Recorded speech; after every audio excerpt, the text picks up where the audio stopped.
Wake that ass up. Early in the morning. The Breakfast Club. Morning, everybody. It's DJ Envy, Angela Yee, Charlamagne the Guy. We are the Breakfast Club. We got a special guest in the building, Casey Cooper. She is the CEO of the Compass Circle. Welcome. Thank you. So for people that don't know who Casey Cooper is, who is Casey Cooper and what is your business? So I'm Casey Cooper of the Compass Circle. Thank you for that intro. I started a trucking company about 16 years ago and kind of just kept failing forward. Got into heavy haul, wide loads, tall loads, heavy loads, and government contracts. So I've been awarded almost $6 million worth of government contracts in the last 3 years. And we teach women-owned and minority companies how to get access to the same opportunities through government contracts or certifications so they can, grow their business.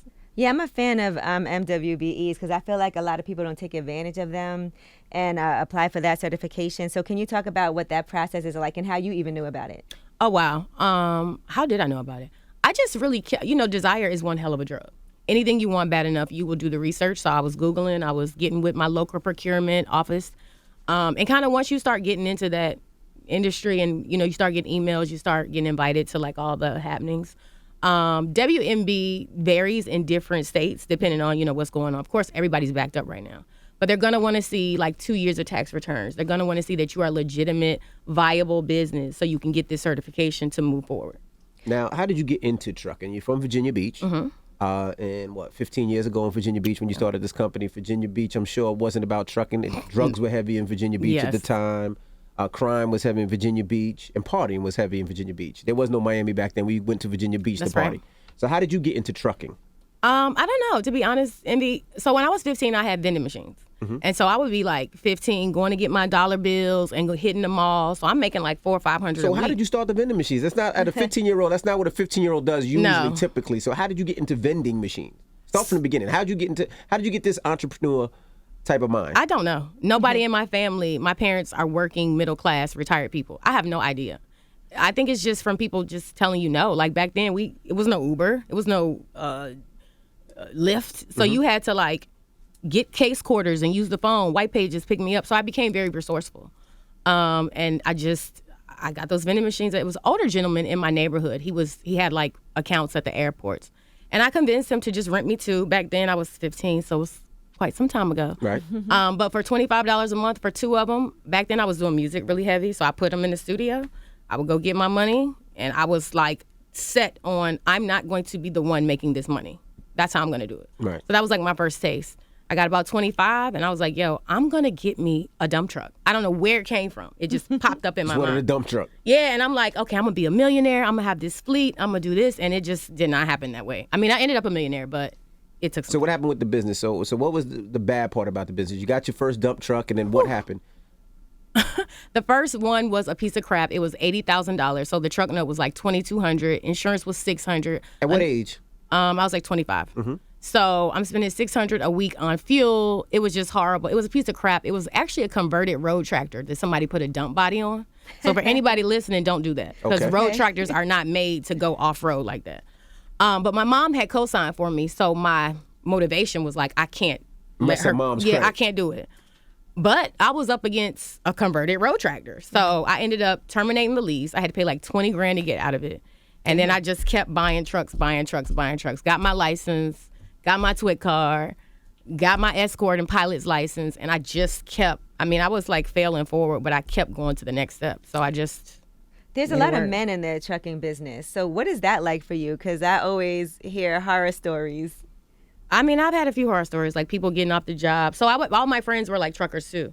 So we're all on the same jobs because the money is all, federal. Are you driving the truck? Oh, I have a license. Oh, you drive the truck? Not anymore. But you used to. She's been delivered. Not anymore. Okay. I drove for 6 years on and off because I had to. Right. It makes sense if you want to have the business to know what the business is about and do it. I got my permit before I got the truck because I was like, listen, somebody needs to know something about this vehicle. And so the first guy I hired, he was living in my truck. It was a nightmare. And I was like, you know what, to hell with this. I'm going to drive. Got sick of that. Kind of got into like other facets. Like I said, got my Escort's license. So I've been, escorting my own freight. all of that. You got to get your hands dirty to see each little nuance in your business. How is the over the radio? Because I hear that sometimes there's a lot of racism, a lot of sexism, and all of that. It is. So when you're escorting, it's a little bit different because. So what is escort? You got to break it down like with 3-year-olds. I don't know what escort. Escort to some people like what was she? Oh escort? yes, please. I've come too far. Please. So just like this building is a tall. I don't know how many stories, but this was a job to pull together millions of dollars. So I would bring in like the tall beams that actually hold the building up. And so sometimes that stuff is so wide or so tall or so heavy that it's not safe during, normal hours. The person that slows down the traffic because the truck takes up 2 lanes and you got to take up the third lane. Yeah, we have to keep it safe. And sometimes, the stuff would be so big, we would have to carry it at night, like shut down tunnels. It was a whole production. So I think the first time I got the first escort bill was like $11,000 for the week. I was like, oh, no.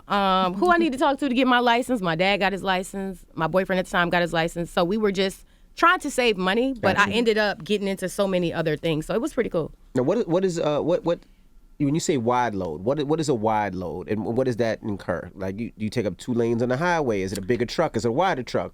It depends. My biggest loads that I've carried are 25 feet wide, so that's significantly wide. That's going to take up 2 lanes. But you can be, 10 feet, 12 feet. It just depends on what the commodity is and what the job is. Because my transportation jobs are closely related to construction. That way I'll never go out of business. So, you have to protect that freight at all costs. How was your road rage during that time? I didn't have any, Angela, because I was so excited to be out there. First of all, it's my stuff. Right. So if anything happens, I'm on the scene. Like, I can, pivot. But just to like be in the mix, just to watch myself do all this stuff, and then to like go down the road and people see you driving and they're like, bah, bah. Do you hate that though? Because I do that to this day. Envy still does that. I still do that to this day. No. Envy still shows his titties when he's. I do not show my titties. No. But as a kid, we couldn't afford flights, so we would drive to Florida, drive to Virginia. So partly you would see trucks, so there's nothing to do. We didn't have video games, so that would be the fun part of it. You're pulling the horn and the truck driver pulling the horn, it would make you excited. No, I think it's pretty cool. When people see me driving, even now, sometimes if I have to take a truck to go do whatever, or we're making a video, I'll hop in and drive. And, people see you. It's kind of like cool to give them a little big up or whatever. But I also feel like people be so rude to trucks, too. Like, they do. Driving on the highway. They do. They do not play. They will cut y'all off. They'll try to go around you, almost cause an accident. It's serious. You got to drive for everybody on the road because it's very serious. And you're carrying, thousands of pounds of commodity, pipes, impellers, ducts. So you got to be, it's serious. What was the worst experience you had on the road? Because I could imagine rain, sleet, snow, and you guys got tons of weight behind y'all. So what is the... How much time we got? Just tell us just one. It have to be a toss-up between, I had 2 drivers that were seeing each other. So they would like be in my truck, having sex. No. And then I had a driver go to jail like in some hick town over the weekend. So I had to like get my kids, go to where he was 3 hours away. I couldn't get him out to that weekend. The truck was broken down. It was just horrible. Like, people kill each other on the road. I've had that happen too. So it gets very dangerous. Yeah. And how often do you have where the truck breaks down? And what do you do in that situation? Is there a AAA for trucks? Like, there is. Your truck breaks down on the side of a road. What happens? So I got very enterprising. I actually rented a friend of mine. He has a lift. So you can put the lift on the back of your tractor and haul your other broke down tractor to where you need to go. So I would just do that. Now I want to get back to these government contracts because you said you've gotten $6 million worth of government contracts. So tell me how this first started for you. What kind of contracts are you getting? Because people need, I feel like, to know about this for whatever it is that they do. And with these certifications, a lot of women are eligible.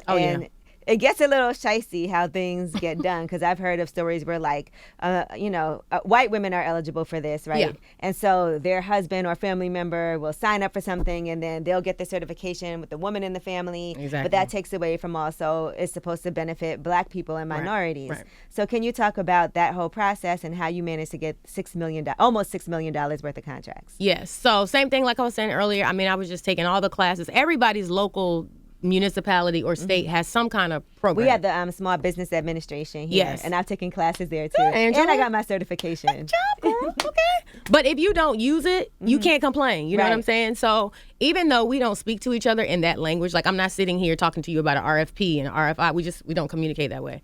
I think it's a little off-putting because culturally we're just not introduced to that. And project management is not something that we're really reared on. if our parents did have businesses, they were working in the business. You didn't really see your pop sitting back calling all the shots. So same process. I mean, you just have to get in there, find out what your state has to offer, because it's going to vary. I probably have gotten over $40,000 worth of free things, business plans. I'm talking about elaborate business plans, employee handbooks, like policies, procedures. Most of us are not walking around with that stuff, but that's what it takes to get to, you know, this apex level. But you have to just really tap into it. The government contracts are there. My first one was about 2 months after I got registered in stamps. I had no clue what I was doing, like no clue. I just knew that I had to get the paperwork together. Right. I just had to get it together, and I would get a swing at some point. So you put a bid in? Is that how? No, I just registered. So www.sam.gov is the federal government's like wheelhouse to register. So once you go in there and you register, which is absolutely free, then you're eligible to start looking at contracts, bidding on contracts, so on and so forth. Now, I don't recommend, if you have no experience whatsoever, just start bidding. Right. But I was already doing my trucking thing, so I was 10 years in by that point. Did you ever bid too low? Like you throw in a bid and be like, fuck? No, because with government, it's just a little bit different. Oh, you're a bit higher. Yeah, because I mean, you're also employing other small businesses for 4 or 5 years. So if I'm, hiring her, she's happy, I'm happy, we're all eating. So that's what it's really about. Now you have a program where I'm sorry, guys. Oh, go ahead. I was gonna say you have a program where you teach people how to do it. All the time. Break that down. So I mean, there's so many certifications. There's one called the 8A, the letter, the number 8 and the letter A. I'm in that program. This is my 4th year.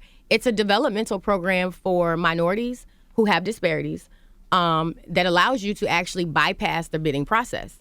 So my $5 million contract I got because of that certification. I would have never got that opportunity that easy without that certification. Wow. So, you have total small business, which most of us are total small business. You have woman-owned, economically disadvantaged woman-owned, hub zone, 8A.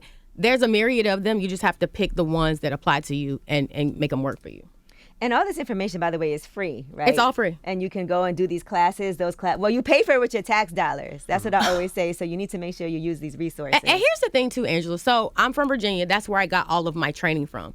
In this particular time and setting when I was going after all of these classes, you had to be making $250,000 a year to even get the free government classes. Wow. So let's just say you make $7 an hour and you got a side business. You're able to scrape up, $60,000 gross. You're not even eligible to take the class. Right. So systems are put in place for it to be systematic. Yeah, that makes no sense. It makes no sense. So everybody has, different opportunities, and that's just one. I mean, it's now you have YouTube, people on Clubhouse talking about government contracts. 15 years ago, people were not talking about government contracts, and nobody was talking about trucking, period. So people get rich off of that. Oh, I've done very well. Yeah, there's companies that can go from being a small company to being a multi-million-dollar company. Oh, yeah. And then at that point, you have to decide, because if you're making $30,000 a year, you don't really know what it's like to be in charge of $7 million. So each way, I thank God for it now. Even now, I'm like, I don't want to grow my company to $100 million. That's not what I want to do. It's just a different level of responsibility. Now, how much racism did you see? Like, did you see a lot? Like, have you ever seen where somebody knows that you're a black woman that owns a company, but like, you know what? We're not going to go with you. We'll go with somewhere else. Because it seems like it's a good old boy type of business. Oh, no, it is. Because you have so many like localities. You got local, state, federal. You have private sector. There's actually a large crane company, and I've seen several cranes coming into the city. So kudos to New York, y'all are building. They're like infrastructure. It's gonna happen. They're like 102-year-old crane company, and I said, hey, I got this certification. I'm getting with their estimators. I'm trying to like audition for them, but I'm the one with the big certification. So I kind of had to dance around with them for a little while. Then you go over here. You're trying to get somebody to kind of big brother you, but nobody's checking for me, little old me, with no pipeline, So I really just did my own thing. I mean, I used the certifications. I just kept plugging away at it. It's a lot of research and a lot of data and writing, but anything worth having, you got to do something for. Take some work. Yeah. Do people ever look at you and make a judgment based off of seeing you like, oh, there's no way she does this? All the time. I run like ads, thousands of dollars in ads, every month. And you should see some of the comments. She can't drive. she could, it's just all this misogyny. Like, yeah, I'm sure. Yeah, and I'll run circles around anybody right now in a truck. Like, pull up outside right now. Like, that's what I'm talking let's about. Go. Pull up. I feel like so many young black women will be inspired just by seeing you up here today talking about this and a lane that they might have never thought about for themselves. And then being able to not just take that experience and stay in your lane, but then to expand. Oh, God, the expansion is crazy. Like, I did not know I was going to be doing this 15 years ago. Like, I've done some of the biggest projects in the world. I'm talking about bridges, tunnels, highways, 400 million, 500 million, 3 billion. Right. You're getting 20% of that, into your local area. So we all, black women are the fastest growing group of entrepreneurs. That's right. But we don't have the most millions. So something is not right, and we got to fix it. I love it. And even when I do my car shows, I've hired a black woman that has a transport company that transported my cars. Outstanding. I just love to see it. But now during the pandemic, how was your business affected? I have quadrupled. Like, everybody, like now with the pandemic, people want classes. They're at home. They want to learn how to do this. They want to learn how to work from home. My business has literally gone from like 6 figures in a day, like easy. So I have to kind of scale back sometimes because I'm also managing my own growth. And if you don't do it properly, what happens. It can be overwhelming. It can be overwhelming. People saying you scamming, like, you're just mismanaging the influx. So even coming here, I had to hire extra people because I knew I was coming here. Mm-hmm. Right. So people are going to come looking. Everybody wants to wear the crown, but it's heavy. Mm-hmm. How can people find you and also learn about the classes and everything? So we're on social media heavy, at The Compass Circle on IG, Facebook, The Compass Circle. Our website is www.thecompasscircle.com, so I'm easy to find. What would you say are some of the most challenging things in starting your business have been for you?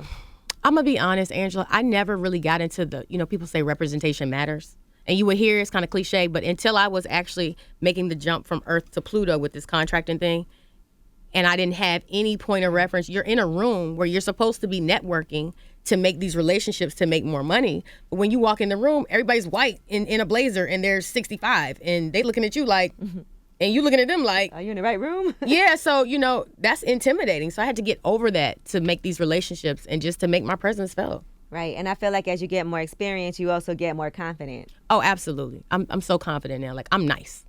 There you go. I'm nice. Like, I'm nice. And you didn't learn any of this in college. This is all things you learned outside of college. I got kicked out of I college. said the curriculum needs to change in college. Like, there are people making millions of dollars that are doing things that we don't learn, and that is crazy to me. Yeah, it's crazy. HBCUs, I mean, they have programs too.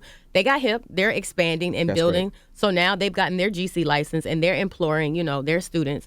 So it's one big transactional economic, I don't know. You just got to get involved. Mm-hmm. Do you see things changing?